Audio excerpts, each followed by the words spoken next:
Raging on the yeah.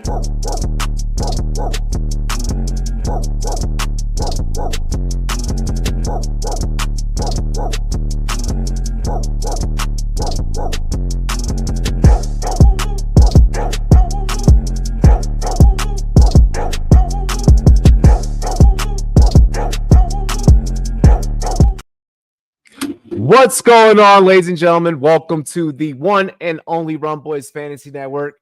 And it is the return of the Goal Line Goons, your Tuesday night fantasy football podcast where we break down everything from starts and sits to your waiver wire additions, the injury report, and we also answer you guys' questions in the live chat during the live stream. So if you're catching the rerun of this and you have fantasy football questions, drop them in the comments. But for the most part, definitely catch us on the live stream version of this show every single Tuesday night, 10 p.m. What is it? 10 p.m. Eastern. Yep. And it's 7 p.m. Pacific. There we go. I'm Mountain Time, so you know. It's your boy RumboyzRobbie. There's my partner in crime, TDS Taco. Taco, how's it going? Oh, we're doing pretty good, man. Finishing up the last money draft of the season. Thursday shit kicks off, so you know we had to end it right. Yeah, bro. Mm-hmm. I had a couple of fantasy drafts over the weekend. All's well, ends well, and is okay. Super excited. We're gonna get into some starts and sits. We're gonna take a look at some lineups and go through some rosters of ours. We are going to also walk the slate as well. Not necessarily from the betting standpoint. We may throw a prop or two here, things to look out for. You can catch Rumboyz NFL AM for that. But we are going to be going through walking the slate, pretty much telling you who we feel that you should start throughout some of these games, and maybe who you maybe temper expectations. Don't get too damn pissed off if a player underperforms. Karam, what is good? What is good? Leafs, what is good? What is good? I am doing well. Let's go ahead and get into it. Cheers to me. Cheers to you. The Goal Line Goons crew. What it do? Dilly dilly. All right. So I want to start off with going through one of my rosters. Can we do that? Let's do it. Yeah, I feel like we should do that. Shh.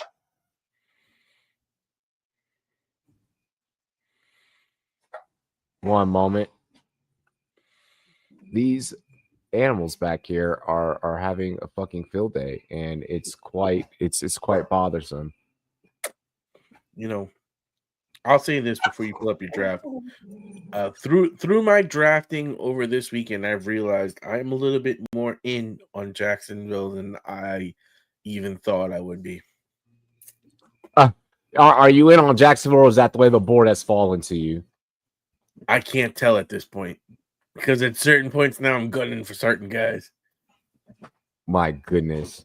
Let's go ahead. Let's get into breaking down this roster. Some moves have already been made. I do have a pick'em pool for you guys to join.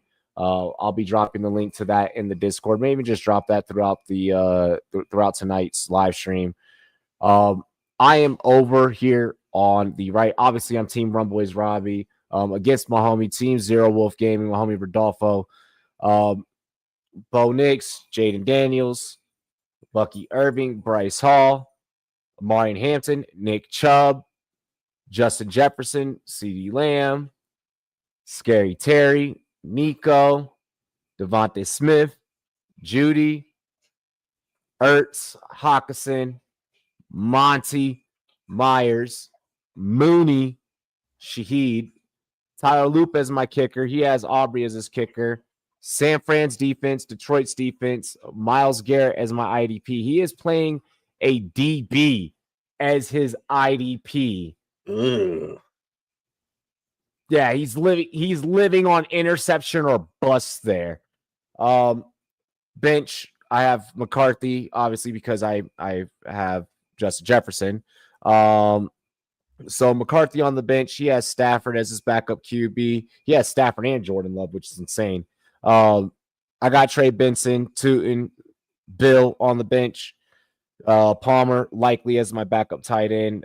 He's got Judkins, Algier, Will Anderson. So he has a backup defensive player and a backup linebacker. What are your thoughts on the way that this shapes out? Sleeper has us projected 50-50 against each other. I mean, I think it'll be really interesting. I've seen a lot of these sites have been, kind of low on the Omarion Hampton scoring, although this doesn't look like it's that low at 22, because he's even outscoring Jefferson. So I don't know exactly the points that you have set up in this league. But I think that's probably the name that jumps to me as like a make it or break it type of player, because he right now went in the third round, or roughly in one QB redrafts, but he's a solid player that has a tremendous upside that could easily outplay all the projections that he has because of his potential volume role on a good offensive line, on a team with a good offensive line and that likes to run. So, I mean, I think when you look at that with Bucky, with Jefferson, you add McLaurin, like this is a dirty team that you have right now, bro. Zach Ertz at tight end. I think that's a nice little bonus that you could have, week to week, because you can get that touchdown. But when you have the rest of the team the way it is, I don't think you necessarily need him. Mooney is, on the short list of wide receiver 2 with upside. Considering that, on that team, we really don't know how many receiving options they have after Trey. Mooney is my second flex.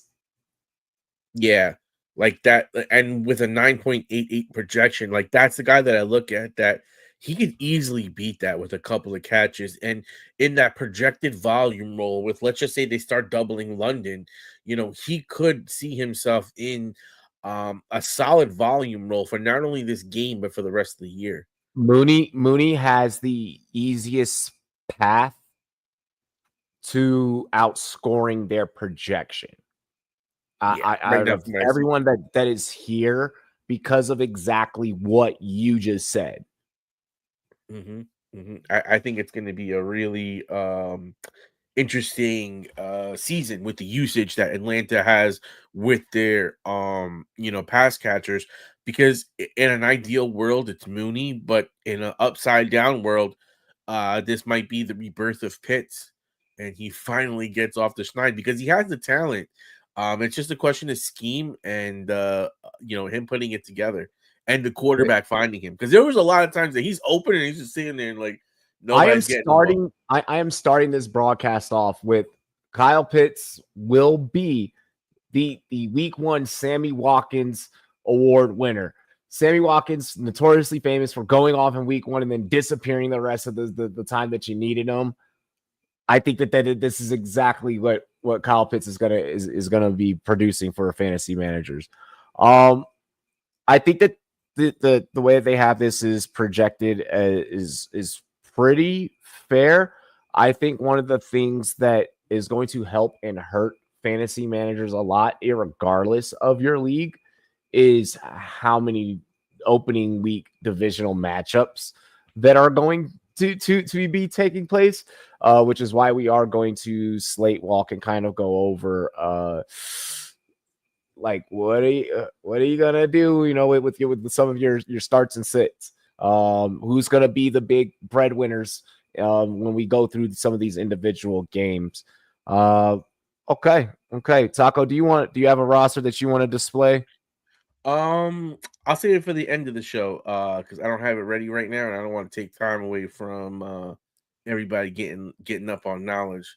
So I'll get it ready for the end of the show. I'll bring up my 14 team league so we can see a big roster field. My gosh, 14 team. Yeah, it's a $500 buy-in. Let's go ahead here, and I do want to walk the slate starting with Thursday night. Starts 6. We got Dallas versus Philly.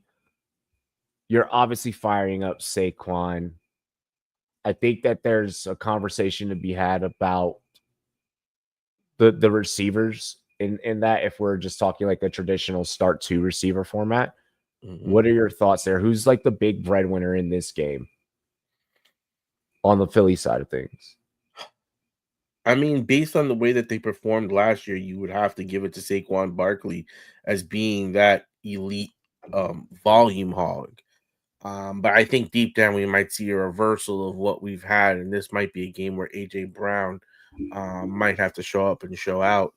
I also think that from a Dallas Cowboys perspective, they're going to need to pass the ball. I don't think they're going to run much versus the Eagles.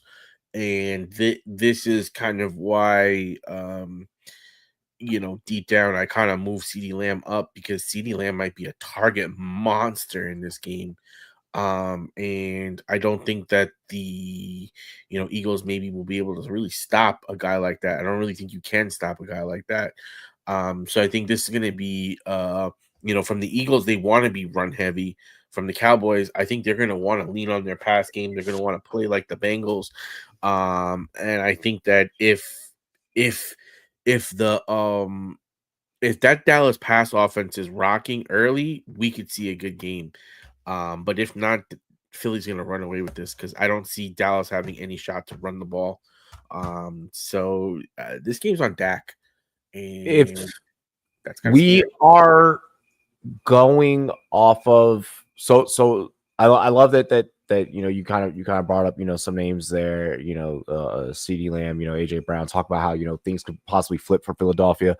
I am very high on the Philadelphia passing game this season, especially at the front end of the season, because I feel like that, yes, obviously Saquon is going to be utilized because he's Saquon Barkley, but I do feel like that there is going to be a degree of, hey, we just went on that massive Super Bowl run, and I get that we didn't really need you in the actual Super Bowl itself as much per se, but like to keep you there for this year's run, we're gonna air it out, and we're gonna really push the pace and push the tempo, especially because we figured out through the duration of the playoffs, if you're the Philadelphia Eagles, that you have the ability to go to the air and and attack the air. It seemed that became a strong suit for them as the season went on and the season progressed.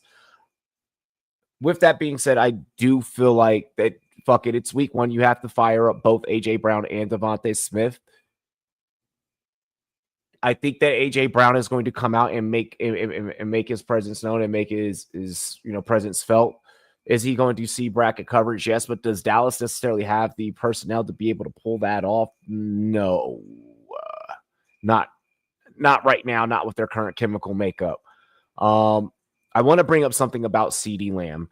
The last 2 years in week 1, he was projected. I'm sorry. Let me take this a step further. Since 2021, he has not met nor outscored his week 1 fantasy projection since 2021. Ooh. In 2021, in PPR formats, CeeDee was projected 16.56 in week 1 against Tampa Bay, where he scored 23.4. In 2022, they had faced off against, I'm sorry, it is loading. Give me 1 second. They had faced off against Tampa again. He was projected 17.3. He scored 4.9. In 2023, he played the Giants. He was projected 17.03. He scored 11.7. In 2024, he was projected 17.9 against Cleveland and put up 13.6.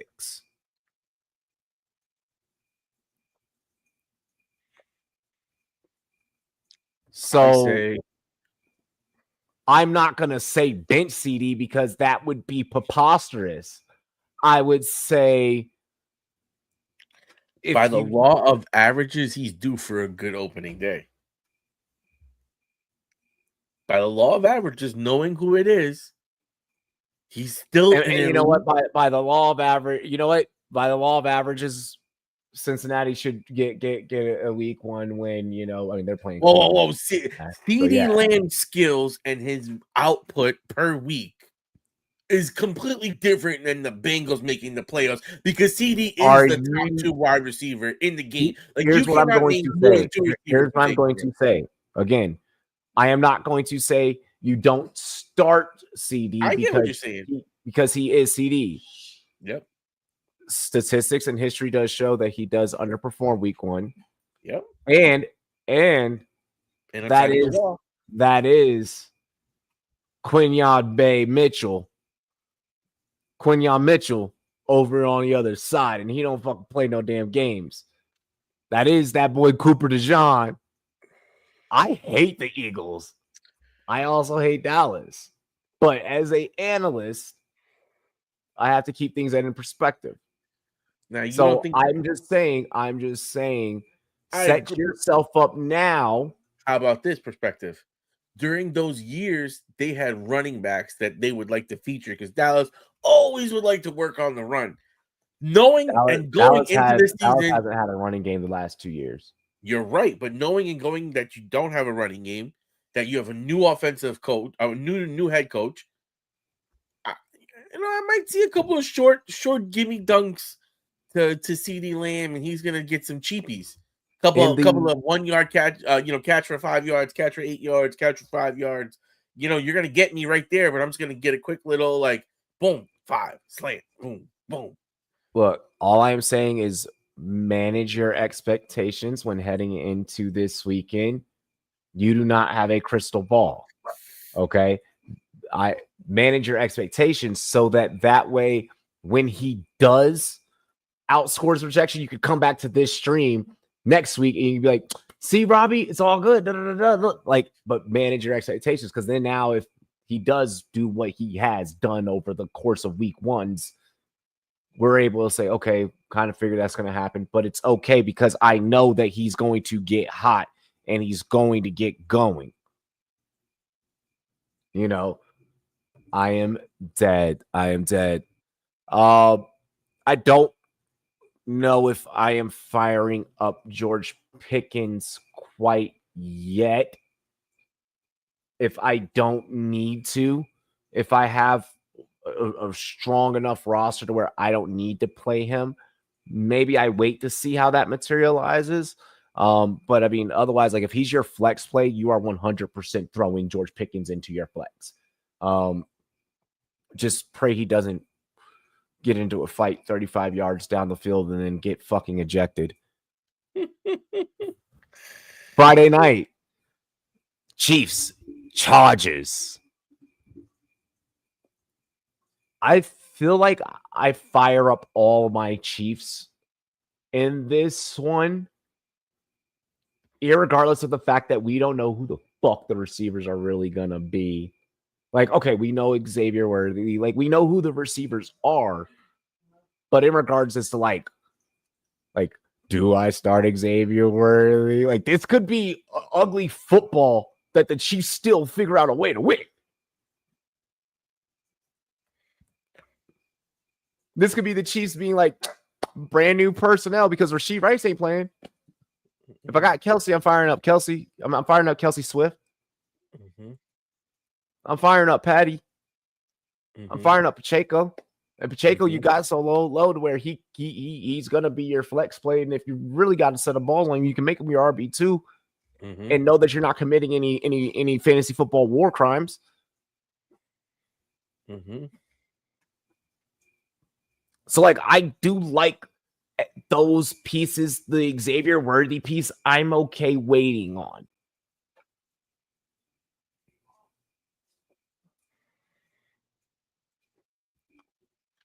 Your thoughts?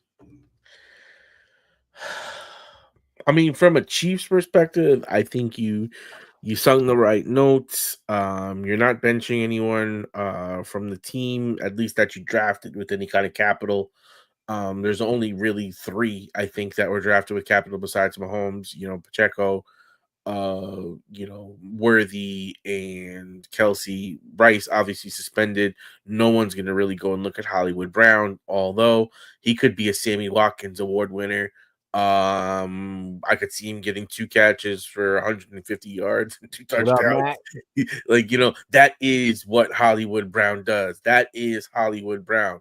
And he is not a bad player, but that's more of a DFS throwing up a Hail Mary. Yeah. I got nothing left. That's not I'm gonna start him this week. So, pretty much like what Robbie said goes.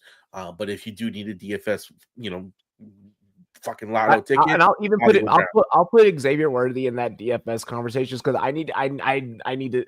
Kelsey, Pacheco, Mahomes. Those are guys that if I have them in redraft, I'm willing to trot out there this week. I would start Worthy regardless because there's no Rice. He will go out there regardless for me. Now, I drafted him to be in a flex. Rice could easily, or I'm sorry, Worthy could easily be like 3 receptions for like 60 and no TDs, and I don't know if I want to be behind the ball in week 1 on a Friday night.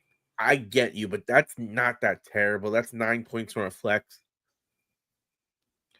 I drafted Rice in 2 leagues. We're ready for the comeback. Hey, as long as them leagues let you store him and not have to waste a bench spot, great. But if you got to waste a bench spot, that's what I looked at. I was looking at Chris Olave or Rice, and it was getting really dicey. And I went Olave. Between those two, give me the storing, the stashing one. I took Olave actually. Oh, okay. I mean, it's a coin flip. Like, yeah. I mean, what I'm praying for is elite volume because there's nobody else there. That's my thing. I kind of lean to volume in a lot of cases. Got Tet filling in for you in the meantime. Hey, we're doing a slate walk, so we'll be firing up. All everyone's pieces from everyone's roster. Let's feel like that. That's more than an admirable fill in. Yep. That is beautiful fill in. You're not using much. Fill-in. Yeah. On the Chargers side, I'm excited about Amari and Hampton. Like, I know that I kind of brought him up earlier. We brought him up earlier, but yes, I am starting the rookie Amari and Hampton. Hampton would have been RB1 out of the actual NFL draft if Genty wasn't there. So yes, I'm in on this talent and what this kid can be, and especially in a hardball system where Najee doesn't have eyes yet still. I'm not gonna lie, I'm nervous about Omarion. I even shied off him a little bit today, just because I don't know what they're gonna do with Najee Harris. Well, right now they're not doing anything. Yeah, I know he's returned back to practice in full, and I know that he's not the best, but he is like I don't think Harbaugh. He's good enough to be annoying. That's what he is. He's good enough to be annoying. And I am praying that, much like what Robbie's saying, is that the supreme talent of Omarion shows out rather quickly. And by rather quickly, I mean week 1. Like, I'm hoping that we get an early, clear indication that it's like a 70-30. We're going to use him in all situations. He's going to be there third down. We're going to see him in passing situations. He can handle the pass pro. He can handle goal line. Like, if I see that, I'm like ecstatic. I don't think we get that much in week 1 because of how smart Harbaugh is. Harbaugh's not going to give you everything. So then for an 18-week season, he's not going to give you everything in week 1. And Andy Reid's not going to do that either. But look at this, Robbie. From a perspective of, throughout the season, yes, I do love Omari and Hampton. But Mike brought up a great point on Rumboyz After Dark. That field was Friday a dirty, nasty field that, tore up some knees. They're playing on in Brazil. Yeah, that field is You know what I mean? And you have a rookie that he's getting now his first action. Like you said, you're not going to give him the whole shebang. So maybe we should be tempering our expectation on Hampton because, again, for the full season, I agree with you. To the moon. He has everything at his disposal. But maybe week 1, like you said with CeeDee Lamb, we might have to temper our expectations on Hampton because, one, you're not going to give him the full compliment, and two, it's a nasty field where you want to make sure that he comes out healthy.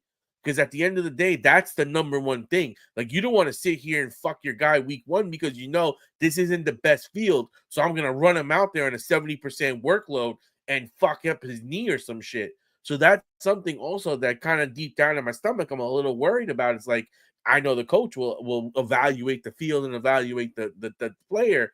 But, you know, as a fantasy footballer, we put the guy in the lineup and we kind of sit there and say, you know, what are you going to do? And much like what you said with CeeDee Lamb, I'm probably not going to bench him. I'm going to roll him. But maybe week one, I might have to temper my expectations on Hampton. My homie Wilkerson saying he's hoping it's a 50-50 backfield. Hell no.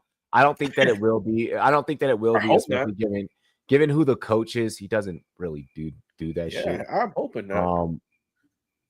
What I will say really quick with the Chargers receivers, I don't give a fuck about the Chargers tight ends. Don't start them. They're not startable. But Labaconke, startable. Keenan Allen is going to probably have a season, and I give it by week 4. By week 3, I'm sitting back again, and I'm like, well, they're reunited. They're back together. So be on the lookout for that. Don't rush out there and start them now unless like you have like a serious hunch. Like unless you're some like Keenan Allen truther and like you had him like multiple years in fantasy, and aside from when he was with the Bears, that's the only time he ever let you down. Then go ahead and do that. You know, like if you're that guy, because I know plenty of people that are those people. You know, or and I know people. I know parlay for like a couple of catches or an anytime TD or something like that. That's safer to do than put him in your lineup. Like if you got anything on Keenan, go maybe put a little parlay on him. I'll say this: I know people that are doing it. I'm not doing it, but I know people that are doing it, and I can't necessarily fault them. I'm understanding their logic. It's not my logic, but I'm understanding it. But Lab McConkey, you're definitely fucking firing up the white wonder there. Don't fire up Trey Harris or QJ or anyone else. Those are the only ones that you can even think about. Giants, Commanders. The Commander side is pretty obvious. Start Jaden, start Terry. Debo, flex playable. If you're in a 3 receiver league, okay, then he can be a wide receiver 3. Do not plug him into your 2. But flex play for damn sure. I mean, unless obviously like if you have any players from the other games that we talked about, do not put those players in your flex. Glad we had this talk. But aside from that's all I have for the Commanders, because I feel like that's just obvious shit. The Giant side, I'm really interested in because, like, obviously, yes, start Neighbors. This team now has a functionable QB. I wonder who will this team be able to produce a wide receiver 2 eventually? Like that, I'm curious about, and I'm curious to see what happens with the Tracy Scattaboo situation as the season progresses. I mean, in my opinion, I agree with you with the Commanders.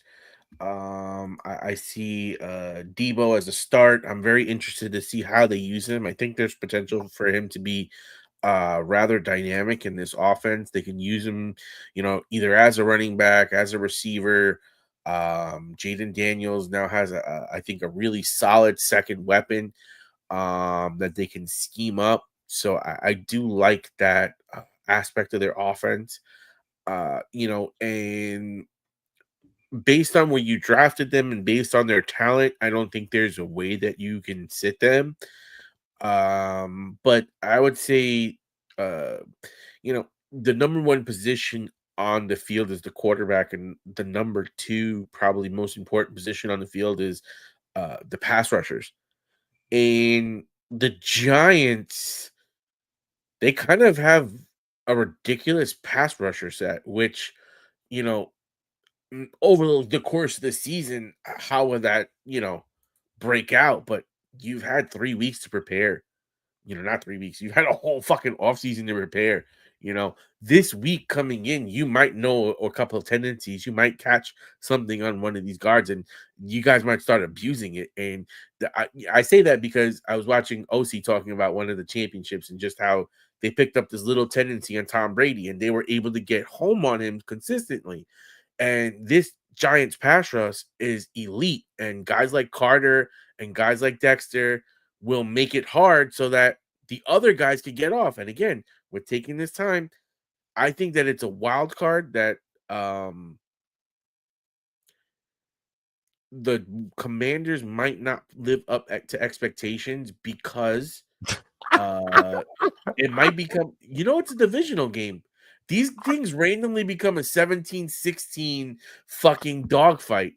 And deep down, I see this actually because this Giants defense isn't that terrible. And the Commanders defense isn't that great. And I think that Commanders Tyrone defense Tracy is going to be startable. is vastly improved. That Commanders defense is vastly improved. But so is the Giants. The Giants is like the addition of Carter is like I am loving that we both know that every single fucking like unit of my team has improved. And you're like, but our defense, and I'm like, yeah. I wanted to talk about being able to produce a wide receiver too, and you went completely because you completely dodged. Well, because I wanted to talk about the Commanders from that aspect of I think that this week is going to be tricky. I think it will be tricky for them because I think our pass rush is going to be crazy, and that makes it hard to produce. Yeah, I know you want wide receiver too, but that's let me reel us back in. Let me reel us back home. Sure. Okay, focus on starting pieces in this game. No, you're not starting the Giants defense. No, not in week 1. You are, from a fantasy football standpoint, you are going to wait until you see that thing do great as a unit on film. Please do not fucking burn your week 1 wins. You're probably hang on. Stop thinking with your emotion. But no, you didn't let me finish. Because hold on, just let me get this all contextualized. Yeah, because we still got a whole lot of games that we got to break down, and you went completely fucking left field. Wilkerson saying wide receiver 2 isn't formed until Dart starts. I don't know. Wilson's a damn good QB and he's competent as fuck. And then also Winston is smart between the ears, even though he'll still give you fucking 30 interceptions. With that though, okay, back into context. I say that for now, you stay away from the Washington backfield. Start the pieces that I mentioned. Tight end too. I wouldn't start their tight end.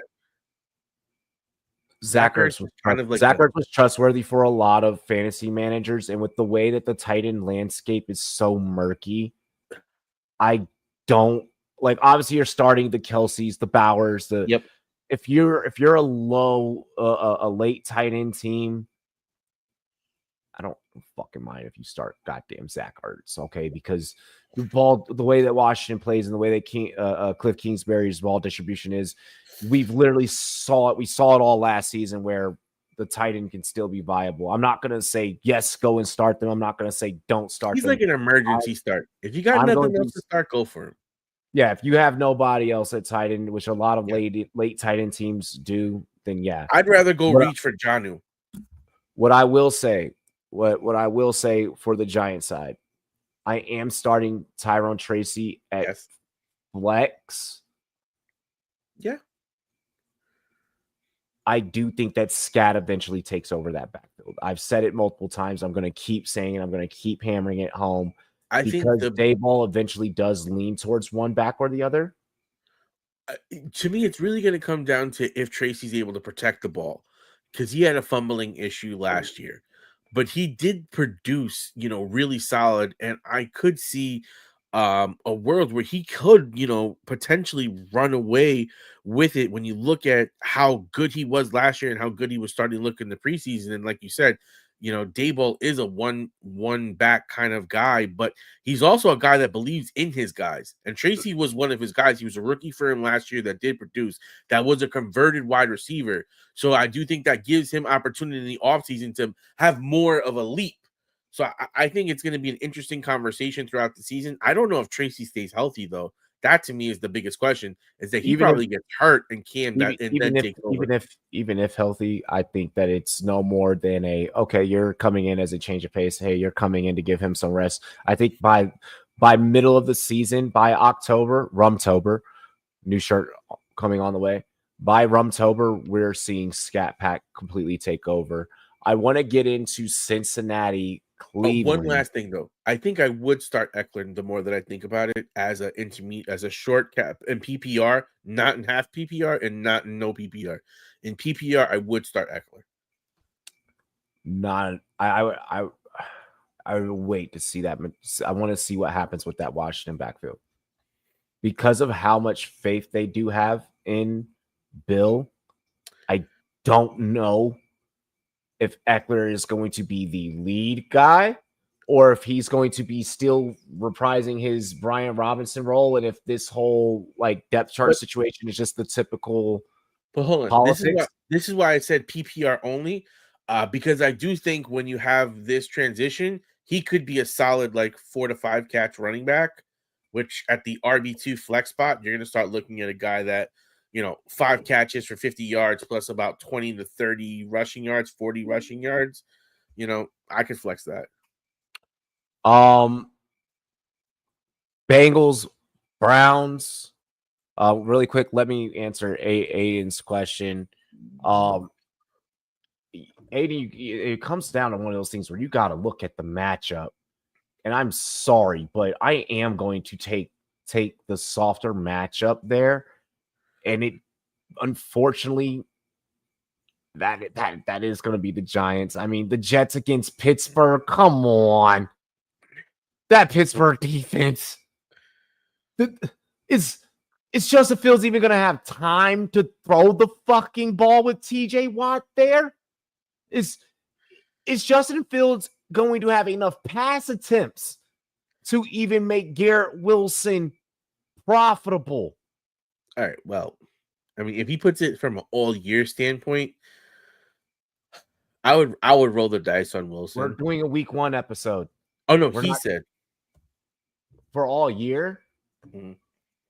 Well, all year, it still comes down to one of those things that it's the Jets. It's the Jets. Could you say Justin Jefferson? Could you say Jamar Chase? Could you not pick anyone on the Jets? Could you say Amon-Ra St. Brown? Could you say CeeDee Lamb? Could you say Brian Thomas Jr.? Could you not pick anyone from the Jets? Seriously, the Jets? Yeah. With Justin Fields, who he's not a pass-first quarterback? Yeah. If it was the Jets with a typical pocket passer, I'm like, did you like any of those Steelers receivers with Justin Fields? They weren't terrible. And you know what? Were they great? DJ Moore, when he was with Justin Fields, was serviceable enough. DJ Moore I would do it. DJ Moore's with Justin Fields for a year. Yeah. I would do it. I don't care about him getting his college QB. I really don't. Because to me, I do think Garrett Wilson is a better prospect than Terry.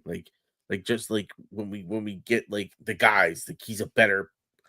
He's always been graded higher. He wasn't even better at Ohio State. Man, I've been burned by Garrett Wilson a lot. I've been burned by Garrett Wilson a lot. Why would I want to fucking keep revisiting? I'm convinced that everyone that plays fantasy football is secretly a masochist. And you know what? Robbie might be right. It's just that we don't want to be wrong. Back to Cleveland or Cincinnati, Cleveland. Absolutely firing up. Chase Brown, yes. Yes. T. Higgins, yes. Jamar Chase, yes. Joe Burrow, yes. Who shortchanges you at worst? T. Higgins probably burns you, but it's not like really bad. Oh my gosh, I'm not starting him next week. I don't think that you're running into that. I think that we're looking to where everyone can probably pull their weight and produce double digits in this game. With Joe Burrow being Joe Burrow. The Jerry Jeudy Club. Stand the fuck up, because guess what? Cincinnati has no secondary. Cincinnati sucks on defense. Cincinnati has absolutely no defense. So, and it's Joe cool. You know, it's Joe Flacco. You also have to start Njoku. I think Njoku's established himself as, if you got him, you definitely start him. It's a onesie position. You're probably drafting him to start him anyway. But I would confidently start him. He's a guy that I wouldn't mind taking a DFS because of what Robbie said. They have no secondary with the Bengals. This is a team that you're picking on. This is a team that you don't mind getting guys from. I actually deep down wouldn't mind taking a stab in, a possible parlay or in a deep league on one of those running backs from the Browns. I would kind of read the reports. Ford probably is going to be the starter. Ford is going to be the guy. But the young guy, I forgot his name. They don't have faith in Dylan Sampson yet. That is an interesting player. I know that he was lifted as 2, I believe, on the depth chart. So we know he's probably going to play behind. He's a guy that I'm stashing and watching. 2 on the depth chart because Quinshon Judkins can't keep his fucking hands to himself and avoid domestic violence cases against his own girlfriend. Oh, I mean, he hasn't even reported to practice yet. No, he can't. He might be going. Quinshon Judkins might be going back to fucking college. Yeah. Although they say that he might sign this week because he hasn't officially signed his contract. So that's the rumors. But from that standpoint, I think that he's the other guy is definitely a stash. Why is his name eluding me right now? Hold on, let me pull up our team. Samson, I think, is a stash. I think he's a stash. I think if you can get him before he plays the game and put him at the end of your wire, maybe you have a guy on Sunday that moves to out, or you have a free spot. He's a guy that I would target and get. I wouldn't start him yet, but he's someone that I definitely have my eyes on. I'm staying away from pretty much all Browns pieces, even though outside of Jerry Jeudy. Outside of Jerry Jeudy and Njoku, obviously. Yeah. But Njoku is, again, that's that tight end tier where you're starting them. I don't care who they're playing. Huh? Cedric Tillman might be a flex play. Cedric Tillman. Arizona, New Orleans. I'm definitely starting Chris Olave. Feel like and I'm definitely starting Kamara. Like, I think those two guys are like, no matter how bad the quarterback gets with the Saints, I think I'm starting those guys no matter what. They should have a really decent offensive line. They should have probably a negative game script every week. And those two guys gotta be in your lineup every week, no matter who they play. I'm starting Kamara. And I found out that I have his fucking rookie card somewhere. Not somewhere, it's fucking in binder, but yeah, I was going through cleaning and I was like, where the fuck did this come from and when? I don't even remember pulling it. It clearly happened when I was younger. Starting Kamara, I am not starting Chris Olave.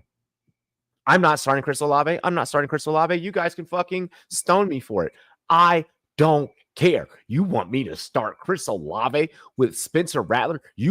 I don't even know Chris Olave is going to make it through the whole game because his quarterback likes to throw hospital passes. I'm not starting Chris Olave until Chris Olave has an accurate quarterback. This isn't one of those like bad quarterback, great receiver situations. At least I don't feel that way. The Aints are so far from having anyone outside of the name Alvin Kamara that's startable. Like I can't. I'm not doing it. Fuck no. I just think that his volume and that offensive line. I know what you're saying. Like, he is a concussion risk at any moment in time, but he is also an elite. Only because of his quarterback. Yeah, but he is an elite wide receiver. He's a great wide receiver. He needs a quarterback. I agree. And for this is one of the ones where if I get burned, I'll be like, damn it, bad me. But I would play with that fire. because the volume upside is just too much. It's just too much there for me to ignore and play. But that's it. There's obviously no QB, no tight end, no one else that you would start, no backup running back. I wouldn't even take a shot on Shaheed. To me, that's more of a like you need to hit a home run. That would be why you put him in there. But from a New Orleans perspective, I'm just starting the two studs. Let's see here. Just give me 1 second. All righty. For Arizona side, starting up Trey McBride, I'm firing up James Conner. You fire up Mr. Dependable. And yes, you know what? I am gonna start Marvin Harrison Jr. in week 1 because it is against New Orleans. Oh, he's so like if no matter what. Here's the thing with Marvin Harrison Jr. You need the hot start now. If you're Marvin Harrison Jr., not even if you're the fantasy manager of Marvin Harrison Jr. Like, yes, the fantasy manager needs the same damn thing. If you're Marvin Harrison Jr., you want the quick start now because you know what you're capable of and you know who you are. You know what bloodline and what pedigree. And I think that this is a nice, soft, easy game, non-divisional opponent. Arizona can spark it off. This is the way that Arizona should start it off. Tampa Bay, Atlanta. We know that I'm starting Mooney. London's the obvious one. Bijan's obvious. Are you starting Penix? In a 2 QB league, I would start him. No way I would start him in a start him in a 1. No. Yeah, no way. Obviously Mike Evans, obviously Bucky Irving, obviously Baker Mayfield. Emeka Ibuka. Yeah, he would start for me. Starting Emeka, bro. I would roll the dice there. And you definitely could get burned because this is a team where if you think about it, it's like, well, no, it could be a shootout actually. So I think when you look at it all around, it's just a good game script for him because we expect the Falcons to put up points. If they don't, it would probably be at something that we wouldn't expect, which again might throw him off. We really don't know what it looks like at the end of the day, but I think based on what we've seen in the preseason, based on his talent, I'd be very hard pressed to not put him in my spot, my wide receiver flex spot, and just let him run. Like I just feel like that's the way to roll. Yeah, no, I'm high on Ibuka. I'm high on Ibuka, and I am gonna start him this week. I'm firing up all Bucks. Just that offense is so fantasy friendly, like including Baker. Baker's very fantasy friendly. If you randomly see him on your wire and you don't have a decent quarterback, grab him. Yeah, well, some people might. You never know.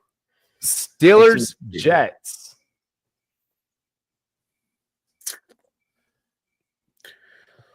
Man, how many turnovers do you think there's going to be in this game? I think there's going to be a fucking ass load of turnover. Two for sure. Two for sure to Pittsburgh. Like, I'm firing up the Pitt defense. Yes. Oh, speaking of which, Eric, based on what Robbie said, Arizona defense, probably a good play. Mm-hmm. Probably a good play.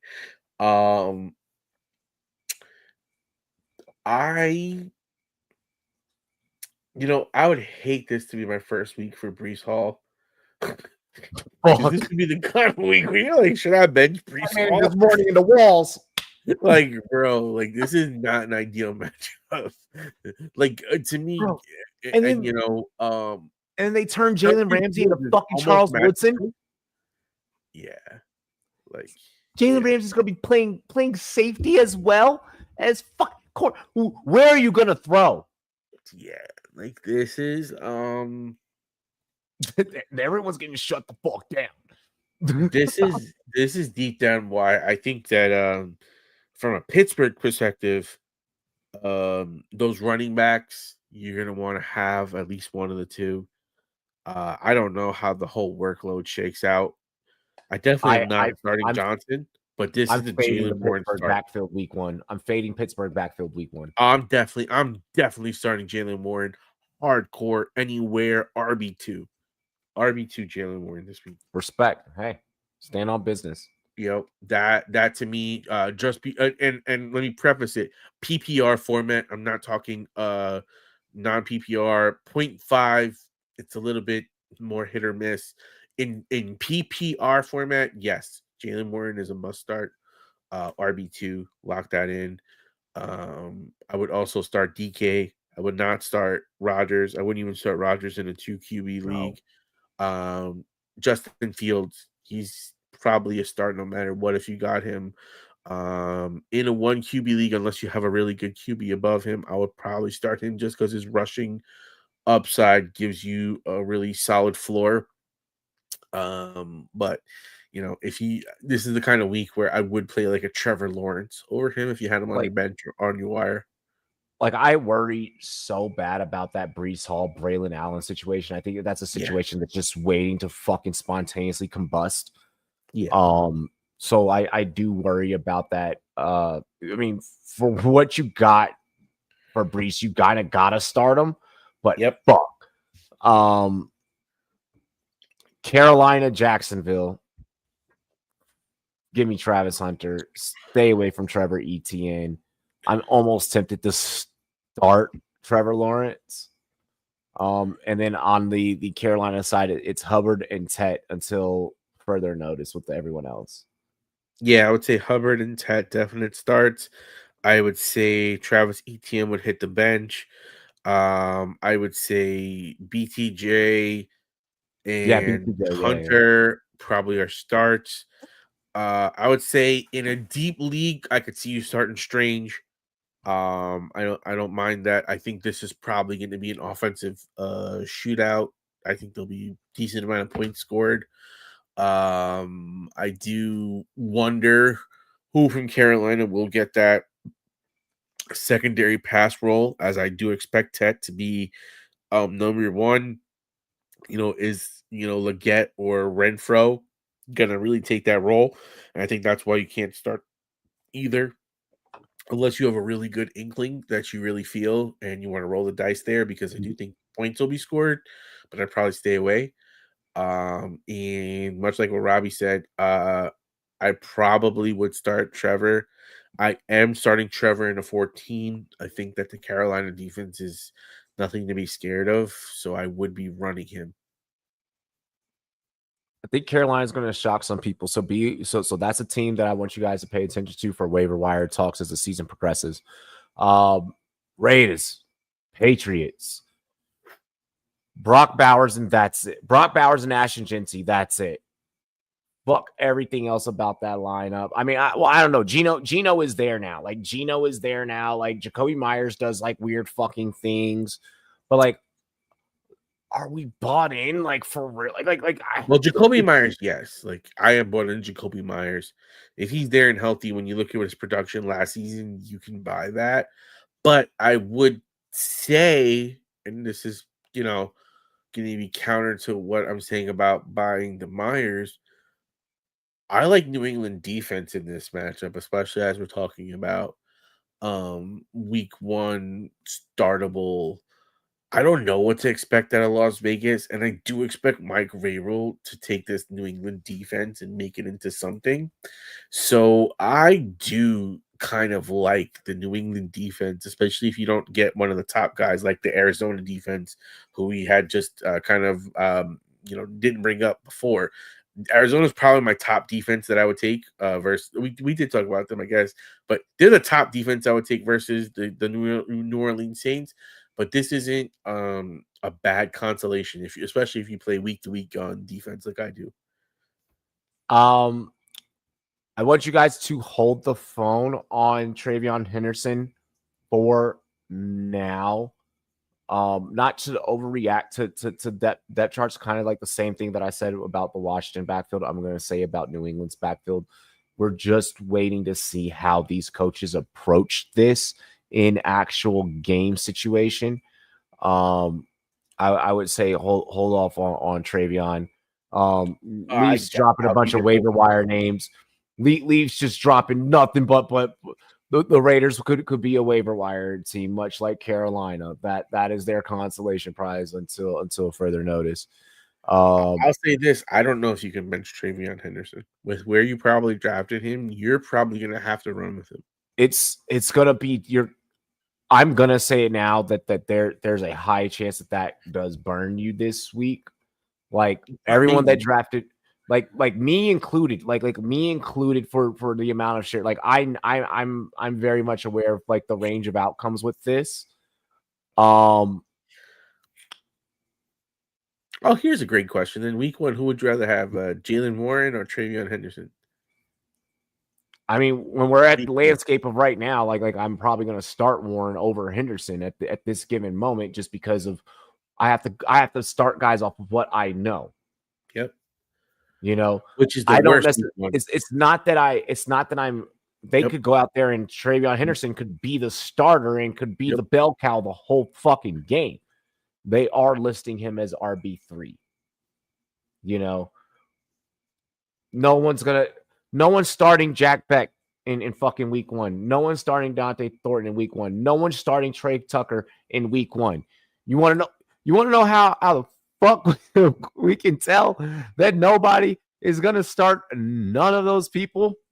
Because we could just go to the analytics. Okay. How about I got 2 more questions for you then. Would you start Ramondre Stevenson? And would you start Drake May? Drake May, I'm tempted to in deeper formats. Obviously, in deeper formats, probably 12 team. Fuck no. Trey Tucker, 1% started. People aren't starting him. Ramondre, I could easily see it being a Sammy Watkins week 1 award, where it's like he could pop off for week 1 and then it can be Henderson from like there on, you know, because like he could easily like have the ball punched out by Max Crosby or some shit. Like that is very viable within this game. I am starting Max Crosby in my ADP. So basically in this game, you're starting Genty, you're starting Bowers, and we're starting Diggs. I would start Diggs. Because I could see a week 1 opening. I'm back, bitches. I can just see him being a consistent 7-catch kind of guy, because I don't think there's enough pass catchers around him to take away from his alpha status. Like Diggs is going to be an alpha, and he going to be you know, as much as he got Cardi B, he going to be looking at Drake May like, yo, bro, we need to have some love out here. You need to hook me up. I need to be having a great time. Exactly. I could see that. Leafs, I want to see a starting locked lineup. A locked lineup come Sunday that has any one of those people in. And then I want you to come back and be like, I won my league, because we know that that's not going to happen. I have Josh Allen. Do I flex Shakir and Coleman, or do I start Jacoby Myers or Ollie Gordon? Yes, start Shakir. I'm not trusting Keon Coleman yet. Keon Coleman, even, you know, throughout the offseason, there were reports that they were still trying to get it down and still trying to get it worked out and still trying to get it on the same page. As for the Myers or Ollie Gordon, I'm really tempted on Ollie Gordon against the Colts. Colts, not a great defense. Not even and not a great offense either, to where it's like you're necessarily worried about, you know, them playing time of possession football. That Miami offense is going to be out there a lot. And Ollie Gordon is going to be a focal point this week. I mean, if this is a PPR league, which I'm assuming it is, I really don't think that I would be able to bench Jacoby Myers, especially after what he did last season, especially when you bring over Geno Smith. I just see him as being a PPR beast, 5 for 70, 6 for 80 kind of guy. Doesn't need a touchdown to score to give you points. So he's one. I agree with Robbie. I think Shakir or Coleman is a toss up. You're going either on preseason hype with Coleman or you're going on what you saw last year with Shakir. And much like Shakir's with hands down, Josh Allen's number one. yeah, I mean, but based on what we saw last year, something could change this year. We don't know yet. The season hasn't happened. They haven't played yet. But for now, I agree with what Robbie says. Like, based on what you've seen, Shakir is the safer bet. Now, if you have a feeling that Coleman could do it, he could. He could. This is the beautiful part about fantasy football.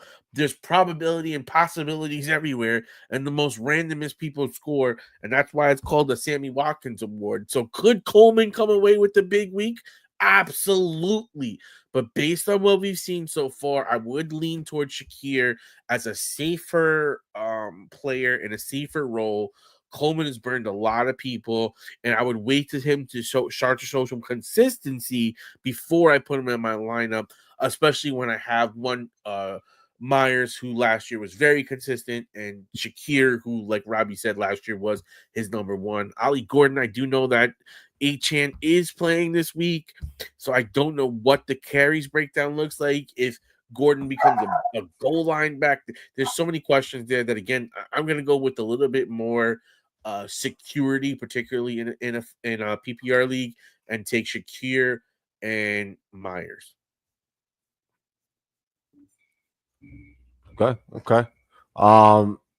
Yeah, if Achan is playing, then you have to flip that to Myers. But yeah, I mean, Shakir's shown us, he can go out there and it's his attitude straight up fucking we ball.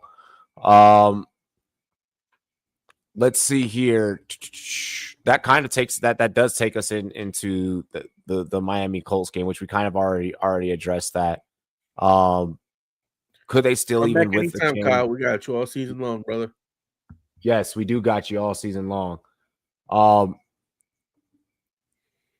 How they handle Achan with him being back. I mean, I could see Mike McDaniels being like, I'm coaching for my job. Fuck it, get out there and you got to go. And then having just Ollie be ready and be gassed up to be the two, or even still probably be like, Achan, I am coaching for my job and I do need it. So you getting hurt week one doesn't look a whole lot great.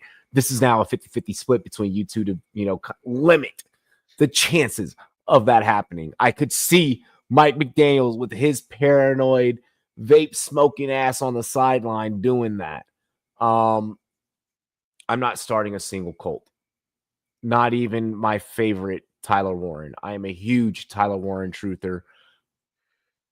I'm holding back for now. If you have a veteran presence, like I would even start like an Isaiah Likely like over a Tyler Warren right now. I just don't know how the Colts are going to move the ball yet.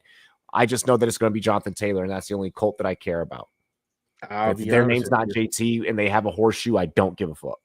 I'll be honest with you. I guess I'm a little bit deeper in the Kool-Aid and probably a little bit further in bed because Tyler Warren, he's in and he's in.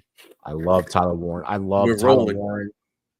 We're rolling. Okay. Like it's the tight end position, bro. League. I am starting him in a dynasty league. I'm starting him in 12-team 1 QB redraft. I don't have any other tight ends because my veteran tight ends were dog shit last year. Like I will start Tyler Warren over Dalton Schultz. Like I said, in 12-team 1 QB redraft, I'm playing Tyler Warren without question. Just because one, volume upside, two, with Daniel Jones' completion percentage, I do think that it could lead to his path of viability. And three, Tyler Warren is good after the catch. We've seen that Daniel Jones is a dink and dunk checkoff master, which in PPR, if this guy ends up with like 5-6 catches, 7 catches from a tight end, all of a sudden we're talking about a guy that, holy shit, he's putting up tight end 1 numbers because the ticket that you need to punch to get into the tight end 1 club ain't very high. I have Tyler Warren being a Dallas Clark replica, so I'm loving it. Titans, Broncos.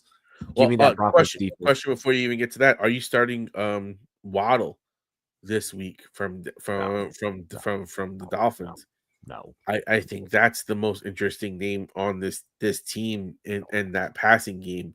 That passing game is, between Tyreek Hill and Jalen Waddle, we've seen them put up some ridiculous video game numbers. Look. One, that was also when shit was hunky fucking dory. Like it's bad in Miami right now. Like it's really, really, really bad. Vegas is putting this 47.5 over under. So 1.5 points spread. I am not liking my chances in that game. Like relationships are torn and relationships are fractured in that building in Miami. But like, wouldn't that then give you a thinking that Waddle might then be low key? Like, I'm gonna fuck Tyreek Hill. I'm gonna give the ball to Waddle. Pause. Because I mean, Tua wouldn't want to ruin his own career. Why would he do that? Look, man, it's a lot of drama in Miami. I need to see how that. I need to see that shit play out. Like, you ever see a couple fight and you're like, I'm gonna go that way. I'm gonna. Oh yeah, that's what I'm doing. I'm going to the other room. Yeah, I mean, listen. I mean, where you drafted Tyreek, I don't think you have a shot to bench. I also don't have any Waddle. Whatever Waddle I did have, like that was left over in dynasty shares, got sold off. I don't have any either, but I kind of regret not getting some. Because I do think that his talent is really There's trades for a reason. I'm okay with if he I agree, but I think he'll outperform his ADP. I feel like where his ADP's end up now. Tennessee, Denver. I'm definitely firing up that Denver defense. Tennessee, terrible. It's a rookie quarterback. They're not. Again, this is one where I am looking at the over-under. I'm like, oh, you're not giving either side any points. If anything, this is going to be a Denver Broncos does a lot of the work and Tennessee doesn't do much of the work. They still don't have a defense. The coaching staff still hasn't gotten chemistry down. Cam Ward doesn't play well underneath frustration. Guess what defense is known for? Creating a lot of chaos and a lot of frustration. Fucking Denver. Denver, highest toted fantasy defense coming into the season. It doesn't. None of this bodes well for Tennessee. You're high on Calvin Ridley. I'm not. I'm benching any Titans. I don't have any shares of Calvin Ridley for reasons like this. In situations like this, because this is a every week situation practically for them. So I'm staying away from it altogether. I think Tony Pollard could half-ass. Yeah. At best, half-ass find some success. That's only because he's going to pretty much be the bell cow. Yeah. So at best, he can finish the season as RB24, which is practically what he did last year. I'm not sold. Give me Cortland Sutton. Give me Evan Ingram. RJ Harvey's going to fuck them up. He's another one on the depth chart. Where was he put? I think he's 2. He's exactly where we knew he was going to be. And what do you think that Dobbins is going to do as far as workload? Like, how much of that are they going to split? I think that Dobbins becomes a secondary back and on the depth chart moves to RB2 by the time we get to week 5. But what kind of volume game are you talking about? You think it's like 60-40, 70-30, 80-20? Maybe 60-40. Maybe. I don't see Sean Payton going 70% right out the gate with the rookie, but I also could see Sean Payton be like, "Oh, it's week 5. Guess what time it is, RJ?" So there's that. So would you start him week 1 thinking that, there is going to be more emphasis on Dobbins? I'm starting RJ Harvey week 1, yes. Would you then consider Dobbins as a possible starter? I would start Dobbins week 1. I would start either or and be like, "Go off, my young child. Go off. Like, go hither and conquer."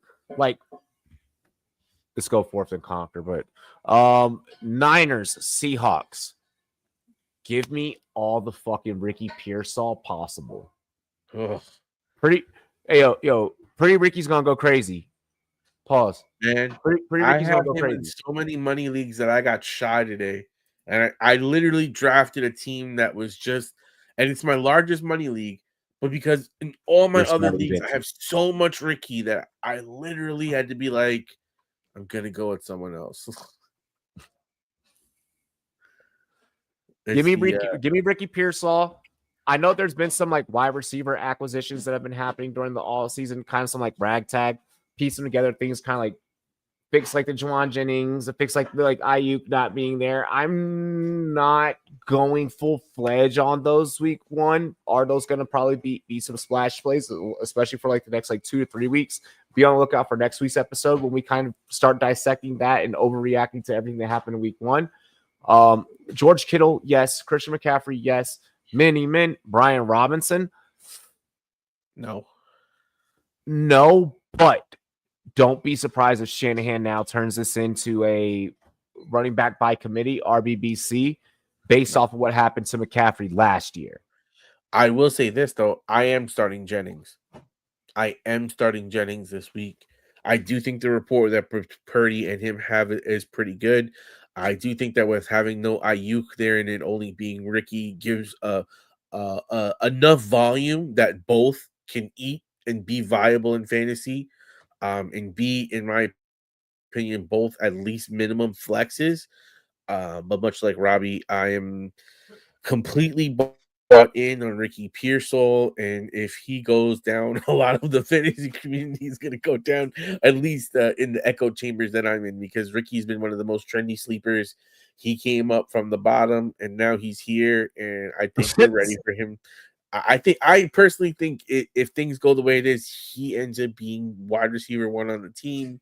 He ends up being probably at least a wide receiver 3 at minimum in fantasy, and probably is closer to wide receiver 2 by the end of the season. I do worry about Juwan Jennings' full game availability come Monday, or for Sunday. He was seen practicing yesterday, but that is a calf injury.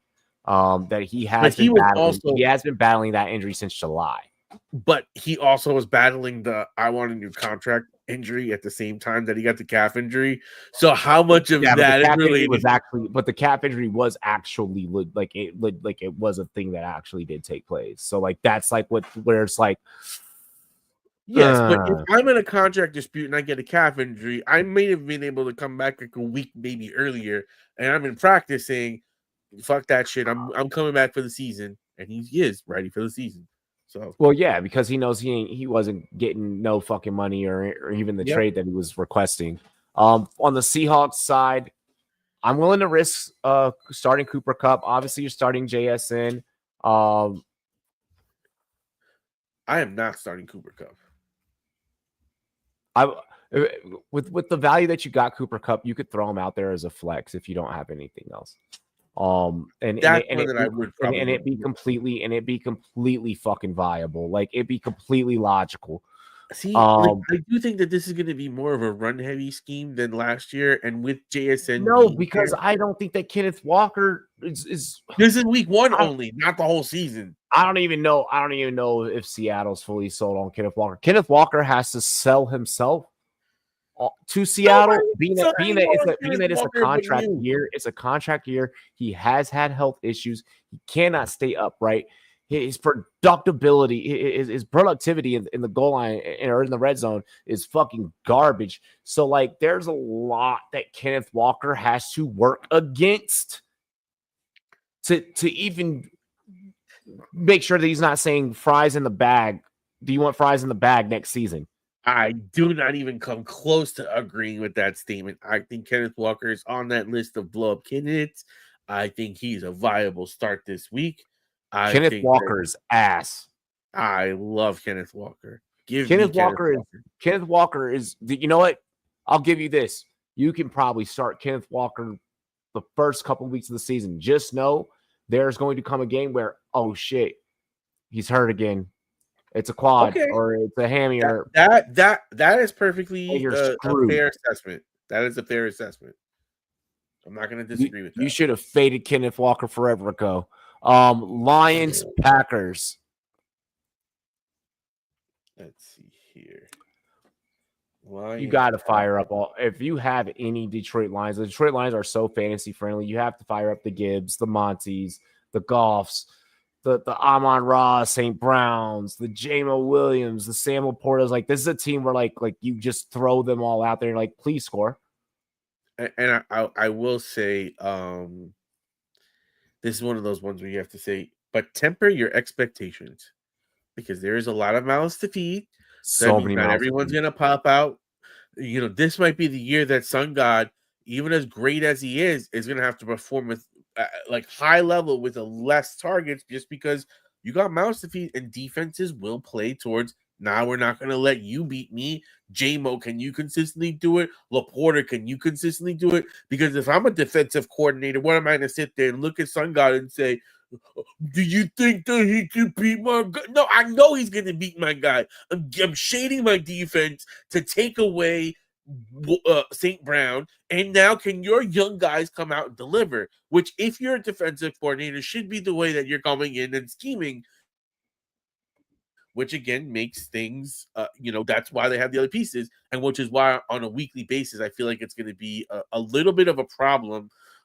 Because they were all high capital, because it is a really good offense. And there's weeks that they're going to score 45 points and everyone's going to go off and everyone's going to eat. And then there's going to be weeks where they score 21 or 24. And when you look at this is a division foe. And the Packers defense ain't nothing to fuck with. And I'm going to say you can't bench any of these guys because of how good and how talented this team is. But this is definitely one of those, you better temper your expectations. You better make sure that you have your other spots lined up. You know that these are guys like, even from the Packers side, Golden, you cannot bench. You can't bench this guy. He's a rookie. You've never seen him play. But he's one of these guys in this matchup that you expect to go out there and do good. But from a Lions perspective, you're starting all your guys. What up, nerd? Hoping. What up, Mike? What's poppin', brother? What I'll say about the Packers side is, dude, that is going to be such a fun game to watch. I'm excited that I'm going to be live. I would play Jordan Love. Yeah, I'd play Jordan Love. Would you play Tucker Kraft? Playing Tucker Kraft, playing Josh Jacobs, touchdown, Heimer Schmidt. Definitely throwing those guys out there. And I am a little tempted to, in my flex, if you have the room, if you have the roster availability, if you don't have anyone else this week one, you should have someone else. But if you don't, then maybe you can get away with trying to like experiment with throwing Matthew Golden out there.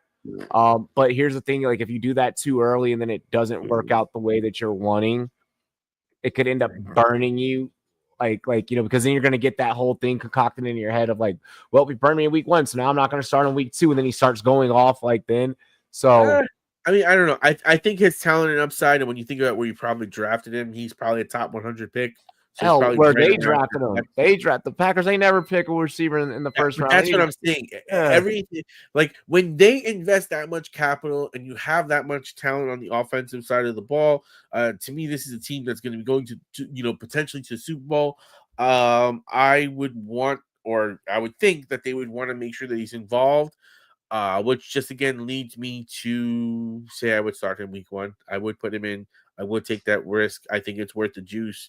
I take some props on him. I am in on Golden, and I don't really fear the secondary of the Lions. Texans, Rams. We're almost at the end of the slate. Just 2 more games after this. Are we starting Nick Chubb?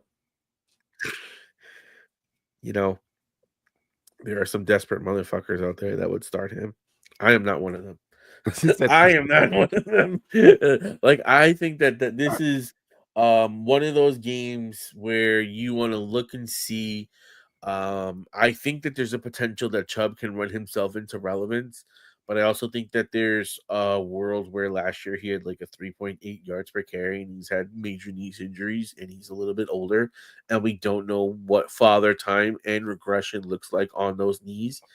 So I would rather look and see what it looks like before I put him into my starting lineup. But probably a sneakier guy that I'd be willing to take a risk on who really doesn't get talked about much, but I think is really viable, and that's Christian Kirk. I think I would pull the trigger on that in this game. I could see myself flexing Christian Kirk. Yeah, he's looking like the wide receiver too. By the end of the season, I can see maybe one of the rookies, elevating into that role as they get used to it. But for right now, he is the wide receiver too. He is a slot merchant, which does give him that PPR. I would say advantage because you'll get those 5-6 catch games where you might get 6 catches for 60 yards with or without the touchdown. You're talking about 12 to 18 points in most PPR formats, which again gives me cause to pause and say I would probably play Kirk in a flex, particularly in this matchup where I think it could be a little bit more high scoring. Obviously, you're starting Collins as well. Yeah, you're obviously starting Nico. I'd fire up Nico. I'd fire up Kirk. TJ and 2 QB. I want to see Higgins week 1. There is a dynasty league where I am going to start Higgins, just for the fuck of it, just because. But I do think that Texas team has some young talent there at receiver that they definitely want to experiment with. They went ahead. They got 2 of them early, Higgins and Noel. So interested to see how that works out. On the Rams side of things, yeah, fire up Kyle Williams all day. I am going to start both Puka and Adams. Obviously not in the same roster, but I am going to fire them up on the rosters that I have, each of them respectfully. I think that Stafford is going to find a way to make Devontae relevant again. I think that Stafford is obviously going to light Puka Nacua up and maintain the relationship that they have being built and knowing that Nacua is ultimately the future of that team and what could possibly be Adams' last kind of like, let's give it one more go. So I do love those pieces. Ravens, Bills, Sunday Night Football. Lamar, obviously. Josh Allen, obviously. I am starting Shakur. I am starting Khalil Shakur. I am starting James Cook. I want to see what Josh Palmer's going to do, but I could see us easily getting ready to talk about Josh Palmer again, or at least looking at him as a waiver ad, and then Keon Coleman ending up becoming the wide receiver 3 on that depth chart.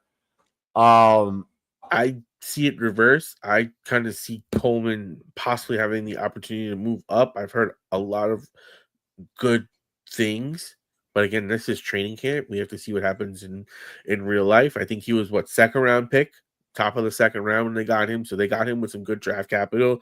He's had a lot of talent. I think last season he didn't really pop off, but I do think that he's had some flashes. Yeah, I do think he's someone that I'm watching in that game. I am going to start Zay Flowers over on that Baltimore side. Mark Andrews is going to be great. You got a while before we're shouting the graces of Lester. But those are the pieces that I am eyeing on that side. I'm fading Rashad Bateman for a hot minute. Waiver wire ad to be continued. Yes, yep. Gabe Davis is back with Buffalo. Davis is back with Buffalo as of today. Reunited. That could be interesting because that's going to be a couple of occasional 40-yard bombs. I tell you, that just makes that like to me, the Bills wide receivers are almost like the Ravens ones. I really don't want any of them. It's just too many, too much with a running quarterback who can do anything he wants at any point in time. Give me the quarterback. That's the kind of things where it's like, if I don't have the quarterback, I don't know. And then the only time I take a receiver is because I have the quarterback. And I'm like, I want a back end shot at a flex where maybe I want a Hail Mary to stack that shit up. But other than that, I'm staying away from both. Let's see what happens for that week 1 Sammy Watkins award, because I think there's a bunch of players we could see from this Bills team that could win that. Just because, again, we don't necessarily know what the pecking order looks like. We know what depth charts look like, but they're unofficial and they're on paper. On the field, shit gets different real fast. And then we close things out with Rum Day Night Football, the Minnesota Vikings versus the Chicago Bears. Da Bears. Justin Jefferson, yes. TJ Hawkinson, absolutely, especially with a rookie quarterback on Monday night. Hawkinson is a must start this week. Hawkinson has a pathway to tight end 1 in week 1 right away. I'm willing to start Caleb Williams if I have him. I'm willing to start Caleb Williams if I have him. He said Caleb's gonna have a green jersey. Divisional matchup, year 2, Ben Johnson. I'm willing to start DeAndre Swift. I'm willing to see how that, because it's Ben Johnson. I'm willing to fire up DJ Moore. Fuck it, the ball has to go somewhere. I'm not touching the rest of the receivers. Not Rome, not Luka. I am starting Rome. I'm not starting Rome yet. I want to see Rome articulate. I think Rome might be better than Moore this year, and definitely week 1. I'm going in, especially my 14-team league, locked in with Rome starting. Loveland and Burden pretty much do cancel each other out. I could see Loveland putting up fucking points, just because they were trying to get him on the map even early during the preseason. And it doesn't seem like that they're going to go away from that. We know that Ben Johnson does like to utilize the tight end. So Loveland could be a good long-term play, and I don't actually mind starting in week 1, actually. Yeah, the tight ends in this game are going to fucking eat. Like, they're going to be the stars of the show. I don't know if I play the Vikings backfield now after we've gone through the whole slate and how many other running backs in other situations with the matchups that they have. Yeah, Thielen is back. But Loveland can sing. So yeah, I want to see Aaron Jones's red zone efficiency. He was great open field and great but red zone what wasn't his thing last year, so I'm just staying away from that. Yeah, I mean, deep down I think red zone probably ends up being Jordan Mason, and by the end of the season I mean, deep down in my heart I do think by the end of the season Jordan Mason has a lot of upside. But I think the more important and I think the easier question is, what do you think about JJ McCarthy and Caleb Williams in this matchup? Would you consider starting them either? I'm assuming you would probably start both in a 2 QB, but would you start either in a 1 QB? Like in a 1 QB, if Caleb is all that like I had, I waited, yada yada yada, because I know people with that chemical makeup of their team. Yeah, sure, whatever. JJ, I want to the roster that I showed at the beginning has JJ. I'm not gonna start him yet until I fully see it. Now once I see it and I'm like, oh, that's consistent. All right, well, now we have some decisions to make. Now we have, well, do I start Burrow this week? Do I start JJ? Is JJ outperforming Burrow? Oh shit, he is. Well, now I have to. So that's how that's going to play out. I think the interesting thing about JJ is that rushing upside that he has. And I think that the Vikings have been really good with their quarterback development and with their offensive scheme. But I do agree with you. I would wait. I'd have cause to pause. I wouldn't put him in immediately unless you were in absolute desperation where maybe you're in a 14 or 20 team league where you're super deep. But for a standard 12-team league, I would not start him, but I would be having what Robbie said, my eyes on him and watching him, because he's talking about who I should start, Joe Burrow or JJ McCarthy. Why? Because JJ McCarthy has throwing and rushing upside. That is a rare combination to technically have. That's why when you see these guys like Jaden Daniels hit these high levels, is because he can run and throw and do both efficiently. Jalen can get a 300, 100 game. You know what I mean? You didn't see that before when you had the quarterbacks that were coming up and that were like the rushing, like Vic. You didn't see it. Like, yeah, he could do it occasionally, but he didn't have the downfield passing acumen that we're seeing from some of these quarterbacks that are coming in. And I do think that JJ is on that list of keep an eye open because he could be that wild card QB this year. Hell yeah. Any final things that you want to add before we get on off? It's been a long day. No, man. I'm excited for week 1 to start. We could actually dig into some numbers instead of just speculation. Exactly. After this week, there's no more speculation. We are looking at numbers. We are looking at film. Yeah, I mean, a lot of this is built off of kind of last year and like kind of looking at what's being given to us, what the information is. Yep. AMA tomorrow night. So have your rosters ready. I'll be going through them. I'll be taking a peek, taking a look, dissecting, answering questions, telling you who you should start, who you shouldn't start based on what you have. We just kind of did a slate walk and kind of said, hey, throw these guys out there for these games, maybe, temper your expectations on a few. Greatly appreciate all of y'all tuning in. This has been Goal Line Goons. We went a little bit longer than what we usually do. These episodes will not always be this long. We're out of here. Dilly dilly, y'all. Reaching on the,